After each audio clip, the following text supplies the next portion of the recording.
தேதியில இரவு 12 மணி சர்ச்சில் உட்கார்ந்து இருக்கோம். சர்ச்சில் இருக்கோம், எல்லாரும் ஜெபம் பண்ணிட்டு இருக்காங்க. பழைய ஆராதனை முடிந்து கொண்டு இருக்கு. முடிஞ்சு புது ஆராதனைக்குள்ள கடந்து போகும்போது இன்னைக்கு ஆண்டவர் செய்தார் சொல்லி அவங்க பாட்டு பாடுறாங்க. நன்றி சொல்லுகிற பாடலே அவங்க பாடிக்கொண்டு இருக்காங்க. அப்ப ஆண்டனோட வார்த்தையினோட இடைப்படுறார் ஆவியானவர். இந்த ஆண்டுல அவனுக்கு ஒரு திருமணத்தை என்ன பண்ணுவேன் நான் செய்து முடிப்பேன்னு சொன்னார் ஆண்டவர். ஆனா திருமணத்தை நடத்துவதற்கு அவங்க எந்த ஒரு இதுமே கிடையாது, எந்த ஒரு இதுமே இல்லை, ஒரு விஷயம் கூட கிடையாது.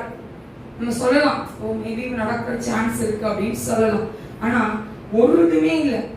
ஆனா ஆவியானவர் 12 மணிக்கு எனக்கு வாக்குறுதி கொடுக்கிறார். இந்த ஆண்டு உனக்கு ஒரு திருமணத்தை நான் நடத்தி கொடுப்பேன்னு சொல்றார். அது நீ நினைப்பதை காட்டிலும் அதை நான் செய்வேன்னு எனக்கு கத்து வாக்குறுதி கொடுக்கிறார். நான்கள் பார்த்துட்டு ஒரு நக்கலா ஒரு சாரால் சிரித்த மாதிரி ஒரு நகைப்பு வரும் இல்லை, ஏதாவது சாத்தியமா இருக்கா? இதை பார்த்து எப்படி காமெடியா தெரியுதா பண்ண ஆண்டு கேட்கிற பாவியான சொல்ற நான் செய்து முடிப்பேன்னு சொல்ற. முடிஞ்சு போச்சு. ஜனவரி மாதம் முடிந்தது, பிப்ரவரி மாதமும் முடிஞ்சிருச்சு. பிப்ரவரி மாதத்துல மார்ச் மாதத்துல நான் பயன்படுத்த ஆரம்பிக்கிறார் சிஎஸ்ஐல. அப்படி பயன்படுத்தி வர ஆவியானவர் என்னோட வேலை ஒரு மாற்றமும் இல்லை கிடையாது. ஒரு க்ளூ இருக்கணும், ஒரு க்ளூ கூட அங்கே இல்லை.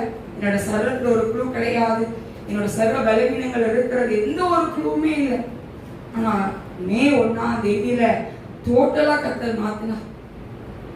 அவர் சொன்னதை அவர் செய்வார். ஆமென் சொல்லுங்க, ஆமென் சொல்லுங்க. ஜூன் மாதம் 1ஆம் தேதியில 1-2 நினைக்கிறேன், யூத் மீட்டிங் 3ஆவது வருஷம் நடத்தும் போது எங்க அப்பாட்ட சொல்றேன், ஒரு கேமராமேன் வர சொல்லுங்கப்பா. நான் டேரக்டர் சொல்ல முடியாது, நான் வரட்ட கல்யாணம் ஆக போகுது, அதனால கேமராமேன் வர சொல்ல முடியாது கரெக்டா. அதனால நான் வந்துட்டு இல்லப்பா ஒரு கேமராமேன் கொஞ்சம் வர சொல்லுங்க.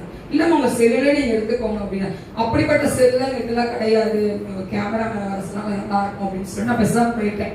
டேடி வந்து நம்ம ஒன்று சொன்னா டேடி உடனே செய்வாங்க. அதனால டேடி சரிம்மா அப்படின்னு போயிட்டாங்க. சரி போறேன் போ அப்படின்னு போயிட்டாங்க. போனா ஒரு கேமராமேன் இருந்தாரு, வீடியோ எடுப்பாங்க. அந்த 2 வருஷம் யூத் மீட்டிங் அந்த கிராண்டா நடத்திருக்கோம். ஆனா அதை விட இந்த 3ஆவது வருஷம் அவ்வளோ அழகா நடத்தினாங்க, அவ்வளோ அழகா.